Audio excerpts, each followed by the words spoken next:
গৌৰীসাগৰ উন্নয়ন খণ্ডৰ চৌহদত নিৰ্মাণ কৰা এটা পানী যোগান আঁচনি আজি পৰ্যন্ত সম্পূৰ্ণ হৈ নুঠাত সোচ্চাৰ হৈ পৰিছে জিলা ছাত্ৰ সন্থাৰ লগতে টাই আহোম ছাত্ৰ সন্থা।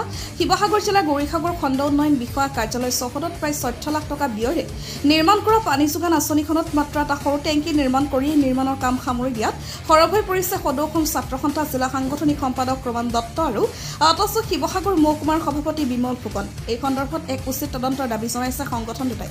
গৌৰীসাগৰৰ পৰা সাদ্দাম আলীৰ ৰিপৰ্ট MK নিউজ।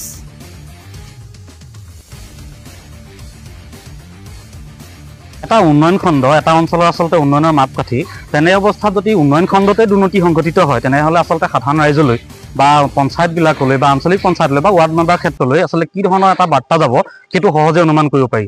খুদ গৌৰীসাগৰ উন্নয়ন খণ্ডৰ কাৰ্যালয়ৰ চৌহদৰ ভিতৰত অৱস্থিত এটা পানী যোগান আঁচনি প্ৰায় 14 লাখ টকাৰ পুঁজিৰে নিৰ্মাণ কৰিবলগীয়া পানী যোগান আঁচনি 21-22-23 বৰ্ষৰ।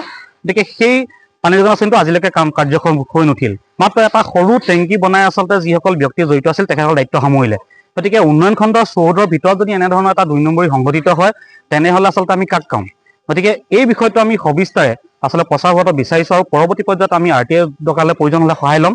আমি উন্নয়ন খণ্ডৰ বৰ্তমানৰ যিগৰাকী BDO আছে তেখেতসকলেও অনুৰোধ জনাইছোঁ বা জিলা প্ৰশাসনক অনুৰোধ জনাইছোঁ যাতে এই বিষয়টো সঠিকভাৱে তদন্ত হৈ ইয়াৰ এটা সুমীমাংসা হয়।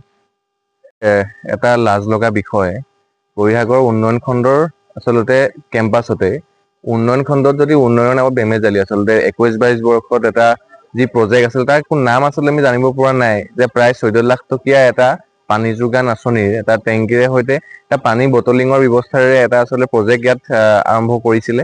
আচলতে সেই সময়ৰ যিজন BDO আৰু যিজন অভিযন্তা আৰু আঞ্চলিক পৰ্যায়ৰ সভাপতিৰ আচলতে গোপন বুজাবুজিত যোৰহাটৰ এটা প্ৰতিষ্ঠিত কোম্পানী সৈতে আচলতে বুজাবুজি কৰি এই ইণ্ডাষ্ট্ৰিটো আৰম্ভ কৰিছিলে, কিন্তু ইণ্ডাষ্ট্ৰিটো সফল আচলতে কৰিব নোৱাৰিলে। বৰ্তমান আমি ইয়াৰ গোটেই প্ৰজেক্টটোৰ আচলতে যিসমূহ ফলকসমূহ বৰ্তমান কিন্তু ইয়াৰ এই উন্নয়ন খণ্ডৰ চৌহদৰ পৰা আচলতে লুকুৱাই দিয়া হৈছে। এই বিষয়টোতে 14 লাখ টকাৰ এটা সম্পূৰ্ণ চৰকাৰী ধনক আচলতে অপব্যৱহাৰ কৰি এটা আচলতে প্ৰজেক্ট আনি নিজৰ মুনাফা লাভৰ ক্ষেত্ৰত কাম কৰিলে নিচিনা আমাৰ এটা সন্দেহ মুঠতে আহিছে।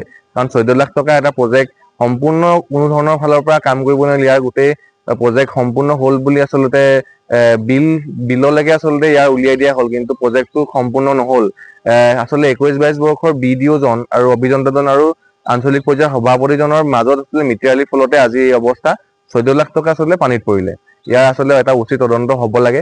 এই 14 লাখ টকীয়া প্ৰজেক্টটো আচলতে ক'ত কি কাৰ হাতত আচলতে কাৰ পৰিচালনাত আচলতে এই অৱস্থাত পৰিগণিত হ'ল খুদ উন্নয়ন খণ্ডটোতে, ইয়াৰ এটা উচিত তদন্ত হোৱাটো আমি বিচাৰিছোঁ।